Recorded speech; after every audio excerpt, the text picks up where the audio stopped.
గం గణపతయే నమః. అందరికీ నమస్కారం. ఈరోజు ఈ వీడియోలో మనం అపాయాలన్నిటినీ తప్పించే శ్రీ సింహ గణపతి మంత్రాన్ని, ఈ మంత్రం యొక్క అర్థాన్ని, ఈ మంత్రాన్ని పఠించడం ద్వారా పొందే ప్రతిఫలాన్ని తెలుసుకుందాం. ముందుగా మంత్రాన్ని చూద్దాం. వీణాం కల్పలతా మరించవరదం దక్షే విదత్తే కరైర్వామే తామరసం చ రత్నకలసం సన్మంజరీం చాభయం సుండాదండల సన్మృగేంద్రవదనః శంఖేందుగౌరః శుభో దివ్యద్రత్న నిభాంసుకో గణపతిః పాయాదపాయత్సనః. మరొక్కసారి విందాం.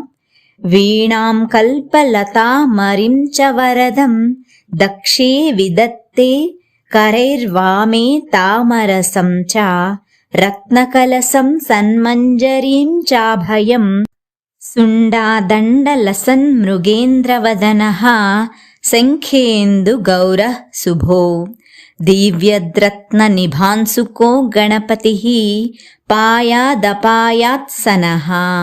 అనగా కుడి చేతులలో వీణ, కల్పలత మరియు వరద ముద్రను కలిగి, ఎడమ చేతులలో కలువ పువ్వు, రత్నకలసం, పూలగుత్తి, అభయముద్రను కలిగి, తొండముతో సింహపు ముఖము కలిగి ప్రకాశిస్తూ ఉన్నవాడు, శంఖము చంద్రుని వలె తెల్లని వర్ణముతో శుభప్రదముగా ఉన్నవాడు, మెరిసే రత్నముల వంటి వస్త్రాలను ధరించిన సింహగణపతి మనలను సకల ఆపదల నుండి రక్షించుగాక.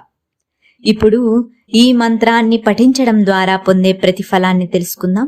ఈ సింహగణపతి మంత్రాన్ని ప్రతినిత్యం శ్రద్ధాభక్తులతో పఠించడం ద్వారా సకల ఆపదలు తొలగిపోవును, అవరోధాలు నిర్మూలించబడును, ప్రమాదాల నుండి, శత్రువుల నుండి రక్షణ కల్పించబడును. ఓం గం గణపతయే నమః.